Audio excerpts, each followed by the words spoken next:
Praise the Lord. கர்த்தருடைய பரிசுத்த மகிமைப்படுவதாக. நாகும் தீர்க்கதரிசி புஸ்தகம் 1 அதிகாரம் 12வது வசனம். கர்த்தர் சொல்லுகிறது என்னவென்றால், அவர்கள் சம்பூர்ணம் அடைந்து அநேகராக இருந்தாலும் அறுப்புண்டு போவார்கள். அவன் ஒழிந்து போவான். உன்னை நான் சிறுமைப்படுத்தினேன், இனி உன்னை சிறுமைப்படுத்தாதிருப்பேன். எனக்கு பிரியமானவர்களே, உன்னை சிறுமைப்படுத்தினேன், இனி உன்னை சிறுமைப்படுத்தாதிருப்பேன் என்று கர்த்தர் அழகாக சொல்லுகிறார். இந்த நாளுக்குரிய வார்த்தையை சற்று தியானிப்போம். ஆண்டவருடைய நாமத்தை மகிமைப்படுத்தும்படியாக நம்முடைய வாழ்க்கை ஒப்பு கொடுக்கப்பட வேண்டும், வழி நடத்தப்பட வேண்டும், இரக்கம் பாட்டப்பட வேண்டும். எனக்கு பிரியமானவர்களே, ஒருவேளை கர்த்தர் உங்களை சிறுமைப்படுத்தியிருந்தால் கர்த்தரை உங்களை உயர்த்துவார். மோவாபியர்கள் அம்மர்கள் கர்த்தருடைய சபைக்கு உட்படலாகாது என்ற வார்த்தையை பார்க்கிறோம். அந்த மோவாப் சந்ததியில் தான்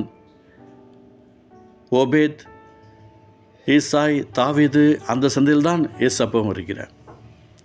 சிறுமைப்படுத்தப்பட்ட இடம்தான் இனி உன்னை சிறுமைப்படுத்தாதிருப்பேன் என்று கர்த்தர் வாக்கியப்படுத்துகிறார். அந்த வாக்கு அழகான ஒரு வாக்கு. சிலர் பார்த்தீங்க அப்படின்னா நமக்கு நான் உதவி செய்கிறேன்னு சொல்லுவார்கள், செய்ய முடியாது. சிலர் செய்யணும்னு நினச்சாலும் அவங்க வீட்டில் இருக்கவங்க அலோவ் பண்ணவங்கன்னு சொல்ல முடியாது.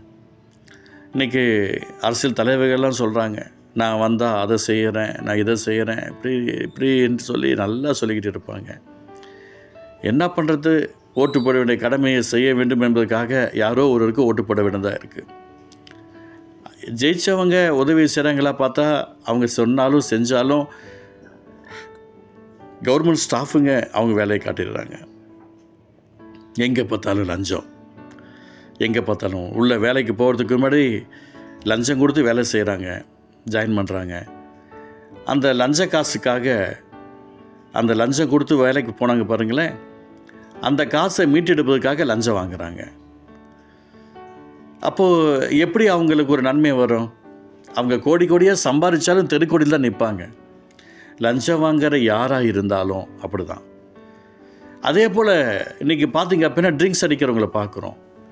குடிகாரர்கள் நாசமடைவார்கள் என்று வேத வசனம் தெளிவாக சொல்லுது.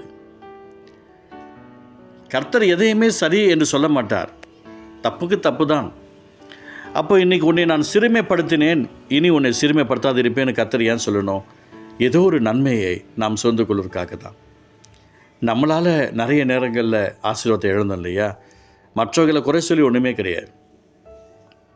இந்த ஊழியத்தின் பாதையில் எத்தனையோ பேர் கேவலமாக பச்சையாக கெட்ட கெட்ட வார்த்தைகள் என்னை பேசியிருக்கிறாங்க. திருப்பி அவங்கள்ட்ட அது மாதிரி பேச முடியுமா? பேசுனா ஆண்டோடைய ஆசீர்வாதம் வந்து சேருமா? பேசினவர்கள் ஒன்றுமில்லாமல் போயிருக்கிறார்கள். எத்தனையோ பேர் பார்த்துருக்கிறேன். சபைகளில் கூட எனக்கு விரோதமாக எழும்பின எத்தனையோ கூட்டங்கள் எனக்கு தெரியும். நன்மையை அவர்களால் பெற்றுக்கொள்ள முடியவில்லை. என்ன விதைத்தார்களோ அதுக்குண்டான பலனை அறுவடையாக பெற்றுக்கொண்டு தான் இருக்கிறார்கள்.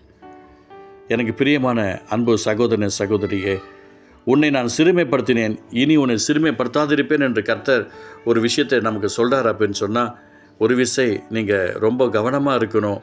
இயேசுவின் நாமத்தில் உங்களுக்கு சொல்லிக்கிறேன், ஆண்டுடைய நாமத்து நிமித்தமாக உங்களை ஒப்பு கொடுப்போம்.